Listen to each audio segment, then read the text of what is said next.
Ed eccoci nel nostro consueto spazio di approfondimento dedicato ai pensionati, sempre ricordo i pensionandi in generale, perché comunque sono tematiche abbastanza coinvolgenti nel bene e nel male. Il nostro ospite, speriamo di parlare nel bene, però ci sono alcune notizie che non sono poi così buone, necessitano di un approfondimento. È collegato con noi Massimo Cestaro, segretario SPCGIL del Veneto. Ben ritrovato. Grazie, buon pomeriggio a voi. Allora, segretario, rivalutazione delle pensioni, questo è il tema di cui più volte abbiamo parlato. Abbiamo riparlato perché poi gli auspici prima della fine dell'anno erano diversi da quel che realmente poi è avvenuto. Avevate dato delle indicazioni di massima su alcune date. Cosa è successo? Cosa sta succedendo? Vediamo un po' di fare il quadro della situazione, anche per tranquillizzare poi le persone nelle eventuali proiezioni, calcoli o aspettative, perché questo è un altro aspetto importante, no? Certo, no, la prima cosa da dire è che siccome anch'io credo come i telespettatori, come lei, sentiamo tanti esponenti di governo dire che insomma sono state portate le pensioni minime a 600 euro, diciamo che ancora non è così, nel senso che per quanto riguarda le pensioni col trattamento minimo e le pensioni integrate al minimo ancora non ci siamo, nel senso che c'è sembra insomma una diversa interpretazione tra il Ministero del Lavoro e l'INPS su come si applica quella norma che qui tra l'altro la si vede bene nella slide, per cui per il 2023 ci sarebbe un aumento dell'1,5% per i pensionati fino a 75 anni, 6,4% per i pensionati oltre i 75 anni, che questa sarebbe la fascia interessata dal trattamento minimo di 600 euro, per esattezza appunto 5,9982. Il problema è che questa cosa ancora non è stata fatta, cioè nel senso che i pensionati si aspettavano questo incremento, stiamo parlando appunto delle pensioni minime del trattamento minimo, si aspettavano questo incremento da gennaio. Se tutto va bene, la vedranno a maggio, nel senso che è previsto un incontro, speriamo chiarificatore, tra le organizzazioni sindacali dei pensionati e l'INPS il 30 marzo, nell'ipotesi in cui si arrivi a un chiarimento positivo per i pensionati, si spera. È evidente che aprile passerà per mettere diciamo a regime l'INPS per erogare i trattamenti pensionistici, e quindi questi trattamenti minimi speriamo abbiano un effetto positivo però a partire da maggio. Ma si recuperano i Lo mesi? dico. Cioè dopo gennaio, febbraio, marzo, questi 5 mesi si recuperano? Sì, questo penso proprio di sì, insomma, ecco, si recupereranno certamente, però questo la dice lunga sul fatto che quando si interviene su aspetti così delicati come sono i trattamenti pensionistici, forse bisognerebbe che il governo, il Ministero del Lavoro, i funzionari del Ministero stesso ascoltassero un po' di più le organizzazioni sindacali. Ricordo a me stesso e a tutti i telespettatori che questa impostazione è stata cambiata all'ultimo momento dal nuovo governo, dopo che il precedente governo, quello Draghi, aveva dato indicazioni completamente diverse. E questa nuova interpretazione è stata messa in campo senza nessun confronto con le organizzazioni sindacali. Lo dico perché non è una questione, come si dice, di lesa maestà, insomma, ma perché le organizzazioni sindacali hanno anche delle competenze, delle conoscenze utili per fare in modo che diciamo, le norme, la legislazione poi non incorra in pasticci come quello che purtroppo stiamo assistendo, per cui non si capisce esattamente quale sia la norma da applicare, e la cosa ancora più fastidiosa è che questa incertezza ricade proprio sui trattamenti pensionistici, quelli più deboli, insomma, quindi stiamo parlando appunto del trattamento minimo, questo starebbe attorno ai 600 euro, insomma, quindi diciamo la fascia più debole della nostra popolazione. Quindi adesso poi l'altro tema, quindi ripeto, spero che il 30 marzo l'incontro previsto porti a dei risultati positivi e che quindi poi con trattamenti pensionistici di maggio anche questi pensionati possano avere gli incrementi che aspettavano Ma quale potrebbe essere la spada di Damocle in attesa, no, inaspettata? non ho sentito, chiedo Quale scusa. potrebbe essere il pericolo, il rischio inaspettato? Beh, io spero che non ci sia, insomma, ecco, nel senso che comunque dopo aver scritto la norma, detto in tutte le salse che, diciamo, l'intervento del taglio delle pensioni, virgolette, più ricche era necessario per garantire i 600 euro alle pensioni più deboli, adesso io spero proprio che si trovi la soluzione necessaria per corrispondere a queste cose che sono state dette e anche, ripeto, per dare una risposta alle fasce più deboli dei pensionati. Insomma, ecco, spero che nessuno si metta lì a fare cose strane, perché sarebbe a quel punto il caso di mettere in campo un'iniziativa anche piuttosto pesante. Certo. No, invece poi l'altro aspetto su cui è opportuno cominciare a dire qualche cosa sono i primi ragionamenti che stiamo cominciando a fare come sindacato per quanto riguarda quelli che potranno o potrebbero essere i trattamenti pensionistici per il 2024. Noi abbiamo ancora un'inflazione che viaggia a 2 cifre. La percentuale stimata e applicata per il 23 è il 7,3%, che, come abbiamo detto anche in altre occasioni, è stata applicata integralmente per i trattamenti fino a 4 volte il minimo e poi con decalage per le fasce successive.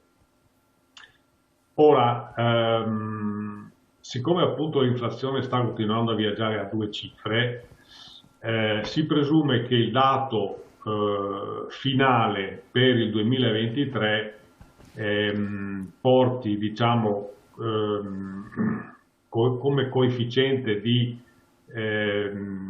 tutela diciamo delle pensioni a difesa del potere d'acquisto attorno all'8,1%, quindi con uno scarto dello 0,8% tra il 7,3 e l'8,1. Se poi ci aggiungiamo, stiamo parlando sempre di previsioni, Certo. che il dato inflattivo nel 2024 dovrebbe attestarsi sul 5,5%, noi dovremmo avere una rivalutazione nel 2024 di circa 6,3%. Quindi avremmo avuto una rivalutazione del 7,3% nel 2023, presumibilmente dovremmo avere una rivalutazione del 6,3% nel 2024. Lo dico perché questo sarà un altro degli oggetti di confronto con il governo.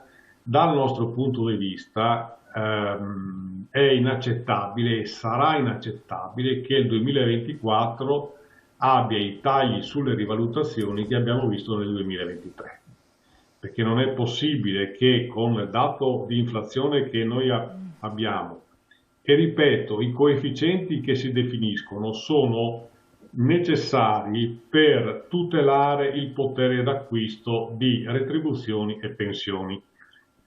Quindi non è che stiamo parlando di aumenti delle pensioni, la pensione resta sempre la stessa rispetto al suo potere d'acquisto.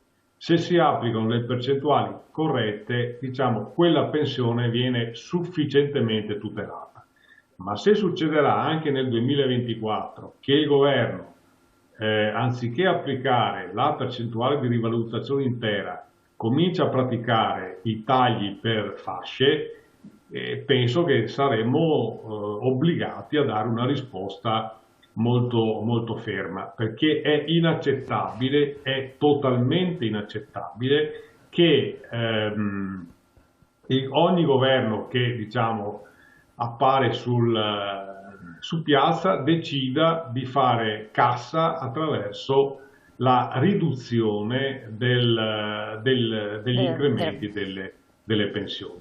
Se diciamo, i meccanismi che sono stati definiti e quindi quelle percentuali del 7,3 nel 23, del 6,3 nel 24, sono quelle percentuali che servono a tutelare il potere d'acquisto delle pensioni, quelle percentuali devono essere applicate. Non è possibile che con decreto si stabilisca che le pensioni medie o medio-alte, perché stiamo parlando sempre di pensioni di lavoratori che hanno versato 42 anni i contributi, che hanno professionalità medie o medio-alte o comunque abbastanza normali, stiamo parlando di quella roba lì, cioè non stiamo parlando dei ricchi, stiamo parlando dei pensionati normali che hanno il sacrosanto diritto di avere difesa la propria pensione dalla erosione dell'inflazione. Stiamo parlando di questa cosa. Quindi si pone un problema di diritto, tant'è vero che a livello nazionale stiamo anche valutando se non ci siano le condizioni anche per un'azione legale nei confronti del governo, perché non è possibile che vengano sottratti i quattrini e che venga così per questa via ridotta la capacità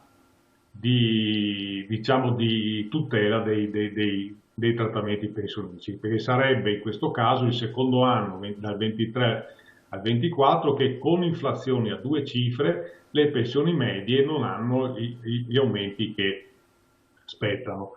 Quindi diciamo, faremo le nostre iniziative già per mettere in guardia il governo che noi non saremo assolutamente in grado di accettare tagli per quanto riguarda la rivalutazione del 2024. Già abbiamo subito il 23, perché lo dico con chiarezza, le carte in tavola sono state cambiate nottetempo, quindi diciamo è stata fatta una manipolazione del decreto che era stato definito dal governo Draghi, tant'è che abbiamo fatto delle trasmissioni proprio con lei e quindi noi stessi abbiamo dato delle indicazioni di un certo tipo ai pensionati perché il decreto era stato pubblicato in Gazzetta Ufficiale, quindi non stiamo parlando di indiscrezioni che abbiamo avuto da questo o quel funzionario governativo, no, abbiamo fatto le informazioni sulla base di un decreto pubblicato in Gazzetta Ufficiale, che una settimana dopo è stato manomesso, senza informare le organizzazioni sindacali, senza aprire un confronto con le stesse. Tra l'altro producendo quel pastrocchio che dicevo prima, per cui appunto le pensioni minime, i trattamenti minimi forse vedranno l'aumento a maggio anziché averlo visto a gennaio. Però è del tutto chiaro che noi non saremo in grado di accettare una ulteriore manomissione dei trattamenti pensionistici anche per il 2024. Certo. Quindi faremo gli incontri nei prossimi tempi mettendo in chiaro questo aspetto e se fosse necessario anche avviando azioni legali contro il governo. Un'altra cosa proprio da sottolineare, che lei è stato molto chiaro, il discorso dei tassi di rivalutazione decrescenti, abbiamo anche la slide, no? Proprio per capire come c'è questa differenza, questa forbice che si va ad aprire sempre più mano a mano che l'importo sale della pensione. Da questo punto di vista però viene rispettato il principio di proporzionalità anche dell'imposizione sotto certi profili, al contrario.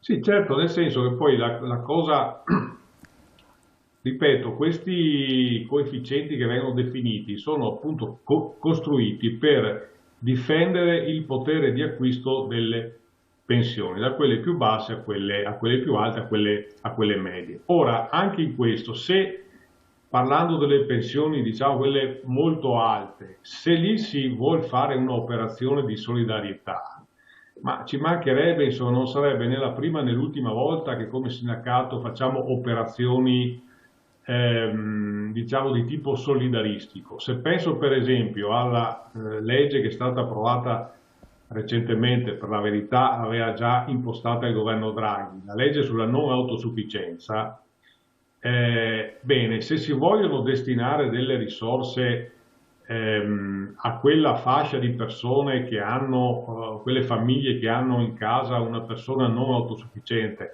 beh, è del tutto evidente che siamo disponibili a un confronto. Se rispetto al, diciamo, la riforma delle pensioni c'è un impegno a garantire le fasce più deboli dei lavoratori, cioè quelli che hanno rapporti di lavoro saltuari, intermittenti, che per effetto del sistema previdenziale costruito sui contributi effettivamente versati rischieranno di avere pensioni da fame.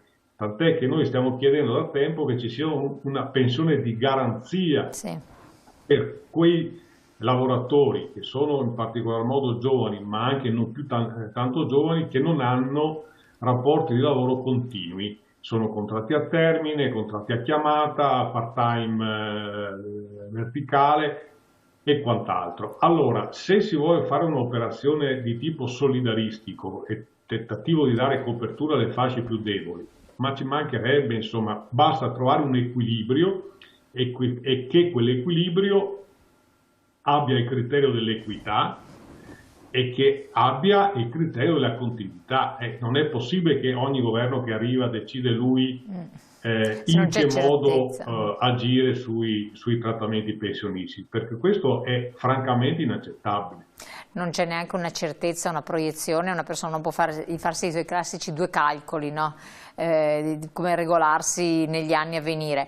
Quello che colpisce, guardando appunto questo schema che lei aveva illustrato poc'anzi, è lo scaglione di rivalutazione praticamente dal 6,2 al 3,86, cioè tra 4 e 5 volte trattamento minimo e 5-6 volte c'è proprio un gradino notevole, molto importante, sì, cioè, chiaro che non è diverso insomma, rispetto a quei meccanismi passati.